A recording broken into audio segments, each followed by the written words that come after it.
Assalamualaikum warahmatullahi wabarakatuh. Halo insan Pegadaian, selamat datang di podcast Fresh Air bersama saya Deta Pratiwi yang tentunya akan menemani sahabat insan Pegadaian selama kurang lebih 30 menit ke depan. Nah, insan Pegadaian, tema podcast kita bulan ini adalah Fresh Air, di mana kita akan mendalami bagaimana sih mengamalkan budaya akhlak sebagai insan Pegadaian dan juga sebagai individu di luar pekerjaan dan bagaimana mencegah terjadinya fraud. Nah, insan Pegadaian, kali ini aku sudah hadir bersama Bapak Agus Rihartono. Beliau ini menjabat sebagai Deputi Bisnis Kantor Area Manado 1. Nah, langsung saja kita sambut Bapak Agus. Halo Pak Agus. Halo Deta, Assalamualaikum warahmatullahi wabarakatuh. Om Swastiastu, Namo Buddhaya, salam kebajikan. Selamat pagi insan Pegadaian dimanapun kalian berada. Ya, apa kabar Pak Agus? Baik Deta. Sehat-sehat ya Pak, Alhamdulillah. Sehat selalu Deta. Ya. Nah Pak, ini kita mengangkat tema seputar fraud ya Pak. Bicara soal fraud, mungkin kebanyakan atau dari insan Pegadaian ini sudah mengenal fraud. Tapi mereka belum tahu Pak, apa sih arti atau maksud dari fraud itu sendiri Pak? Baik Deta, pengertian fraud adalah penyajian laporan keuangan palsu secara sengaja dengan menghilangkan atau menambahkan jumlah tertentu untuk menipu pemilik hak dari laporan keuangan tersebut. Contoh fraud adalah penipuan pajak, penipuan kartu kredit, penipuan sekuritas, dan penipuan-penipuan keuangan yang lain. Fraud sendiri dapat dilakukan oleh satu individu, kelompok, maupun perusahaan secara utuh. Sehingga dapat disimpulkan bahwa pengertian dari apa itu fraud adalah serangkaian ketidakberesan dan perbuatan melawan hukum yang dilakukan oleh suatu pihak guna mendapatkan keuntungan pribadi maupun kelompok. Ya Pak Agus, fraud terjadi dikarenakan adanya faktor generik dan individu Pak. Nah, apa saja sih yang mendorong seseorang ini untuk melakukan kegiatan fraud Pak? Secara faktor generik, seseorang melakukan fraud dikarenakan adanya kesempatan, sehingga mendorong seseorang untuk berbuat fraud. Dengan pikiran mungkin lain kali tidak ada kesempatan lagi, Deta. Ya, betul. Sedangkan secara individu dikarenakan adanya keserakahan dan kebutuhan merupakan hal yang bersifat personal, sehingga sulit sekali dapat dihilangkan oleh ketentuan perundangan. Karena jika sudah butuh ditambah motivasi dan sikap serakah, maka orang akan cenderung melakukan fraud, Deta. Nah Pak Agus, bagaimana sih sistem pengendalian internal yang baik dan bagaimana sih cara untuk mengatasi kecurangan dalam pengendalian fraud yang ada di perusahaan kita Pak? Baik Deta. Ya Pak.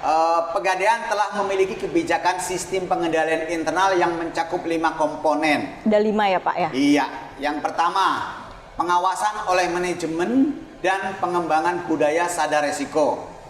Yang kedua, identifikasi dan penilaian resiko.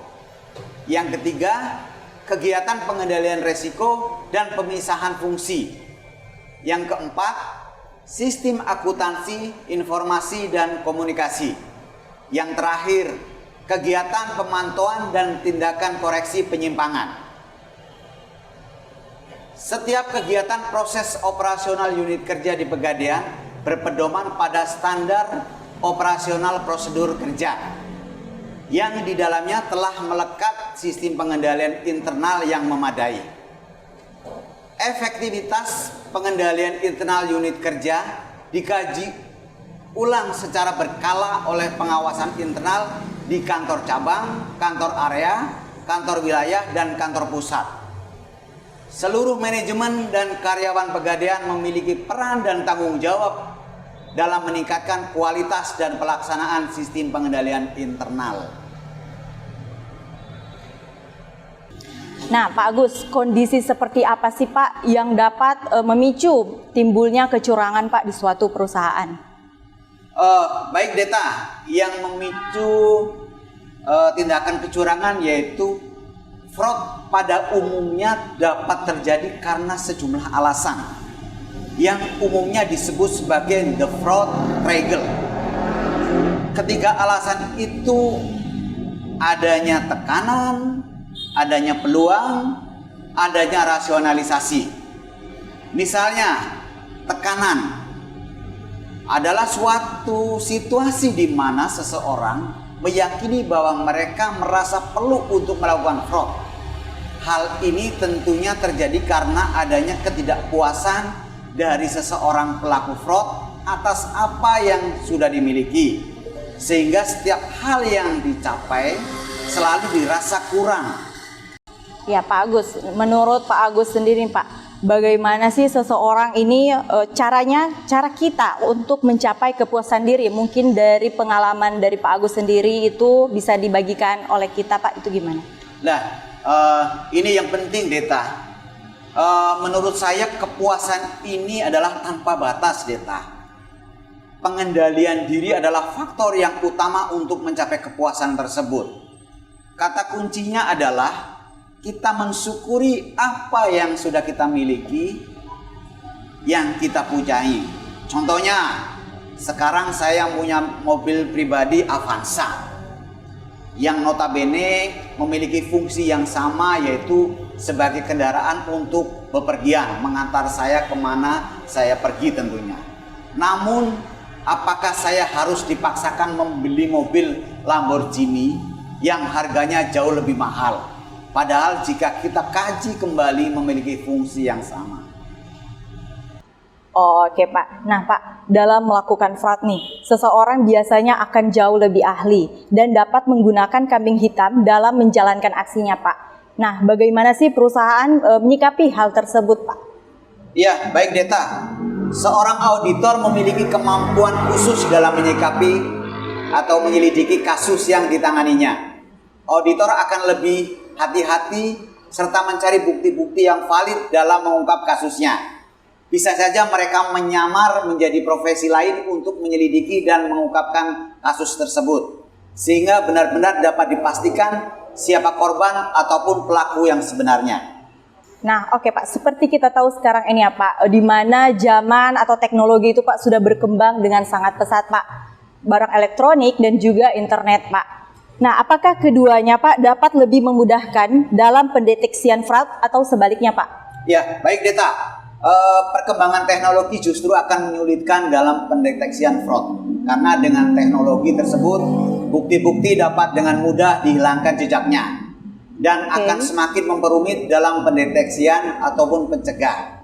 Dikarenakan tidak bisa dilakukan dengan cara-cara konvensional. Semakin canggih teknologi yang digunakan oleh pelaku fraud, semakin canggih pula teknik investigasi yang harus digunakan untuk mengungkap fraud. Namun untungnya teknologi yang ada di Pegadaian saat ini sudah cukup mumpuni untuk mendeteksi kecurangan yang terjadi di Pegadaian. Oke, luar biasa sekali ya. Ya Pak, kan seperti kita tahu Pak, sekarang ini kan dengan berkembangnya teknologi sudah semakin pesat, yaitu dengan adanya barang elektronik yang semakin canggih dan juga internet Pak. Nah, apakah keduanya ini dapat lebih memudahkan kita dalam pendeteksian fraud atau sebaliknya Pak? Seorang auditor memiliki kemampuan khusus dalam menyelidiki kasus Deta yang ditanganinya tentunya. Auditor akan lebih hati-hati serta mencari bukti-bukti yang valid dalam mengungkap kasusnya. Bisa saja mereka menyamar menjadi profesi lain untuk menyelidiki dan mengungkapkan kasus tersebut, sehingga benar-benar dapat dipastikan siapa korban ataupun pelaku yang sebenarnya Deta.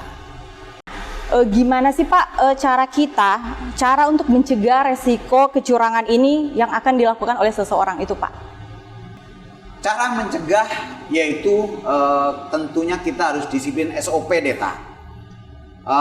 Dan ini yang penting buat teman-teman operasional, bahwa fungsi waskat itu harus kita jalankan secara konsisten, serta penanganan sadar resiko kepada seluruh insan Pegadaian. Ini yang utama. Hal ini tentunya tidak dapat terjadi apabila insan Pegadaian belum memiliki pondasi yang kuat untuk saling menjaga agar fraud ini tidak terjadi.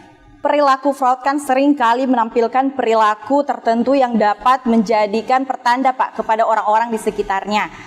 Nah, baik sesama rekan kerja, atasan ataupun pihak ketiga yang berurusan dengannya Pak. Nah, menurut Bapak sendiri apa saja sih perilaku tersebut Pak? Ya, Deta, sebenarnya kita bisa memahami pada saat kita dihadapkan orang-orang yang melakukan fraud ya. Banyak faktor mungkin yang membuat seseorang melakukan fraud, serta misalnya mereka itu akan mengeluarkan pengeluaran bulanan ataupun harian itu lebih besar dari pendapatan. Sikap hidup yang berfoya-foya atau mewah-mewah. Tekanan bisa juga dari sekitar kita, dari keluarga kita, dari mungkin rekan bisnis kita, dan permasalahan-permasalahan keluarga. Ada juga kecanduan narkoba dan sebagainya. Mungkin banyak di sekitar kita seperti itu. Nah, Pak, ini yang sering terjadi Pak. Kadang seseorang itu ragu-ragu Pak ini untuk melaporkan sesuatu hal yang menurut dia itu tindakan fraud Pak. Kenapa itu Pak bisa terjadi? Banyak faktor yang mempengaruhi seseorang untuk bersikap acuh ataupun pura-pura tidak tahu ataupun mereka tidak mau tahu. Alasannya itu klasik, yaitu mereka ingin konflik di dalam lingkungan kerja. Namun menurut saya itu adalah hal yang keliru. Karena keliru atau tidak benarkan, karena ini yang merupakan pembiaran yang akan berakibat menjadi lebih besar. Untuk di Pegadaian sendiri kita sebenarnya memiliki media untuk melaporkan tersebut seperti whistleblower, di mana sarana tersebut kita bisa melaporkan siapa saja yang dicurigai melakukan tindakan kecurangan, dan kerahasiaan dari pelapor itu akan dijamin oleh perusahaan. Oke, jadi kita sebagai insan pegadaian yang mungkin sudah melihat adanya perilaku tersebut bisa langsung ya Pak, bisa langsung dilaporkan lewat whistleblowernya Pegadaian ya Pak. Nah, selanjutnya nih Pak, di Pegadaian kan sendiri sudah punya namanya tim auditor ya Pak. Nah, bagaimana tim auditor ini dapat mendeteksi adanya kecurangan yang terjadi di perusahaan Pak? Baik Deta, untuk mendeteksi terjadinya kecurangan, auditor bisa melakukan pemeriksaan beberapa laporan keuangan. Mulai dari laporan rekening pendapatan, aset, kewajiban, pengeluaran, hingga akuitas. Biasanya tanda-tanda kecurangan akan terdeteksi dengan melihat adanya perubahan dalam laporan keuangan tersebut. Itu Deta. Nah, terakhir nih Pak Agus, menurut Pak Agus sendiri nih Pak, bagaimana sih cara kita sebagai insan pegadaian itu agar terhindar dari fraud Pak? Menurut saya sendiri cara terhindar dari fraud yaitu meyakini bahwa kerja kita adalah ibadah kita Deta. Jadi setiap apa yang saya lakukan, apa yang kita lakukan dalam bekerja adalah merupakan ibadah. Sehingga apa yang kita lakukan dalam bekerja harus didasarkan kepada keberkahan untuk mencari keridhaan. Bukan hanya sekedar materi, sehingga apa yang kita dapatkan menjadi berkah buat anak, istri kita, keluarga, dan perusahaan. Karena saya yakini bahwa hanya hak yang kita peroleh yang menjadikan bermanfaat untuk kehidupan kita, baik kehidupan saat ini di akhirat nanti. Karena semua yang kita dapatkan tentunya akan dipertanggungjawabkan di hari kemudian. Begitu Deta. Betul sekali Pak, luar biasa sekali perbincangan kita di hari ini seputar tema podcast kita di hari ini.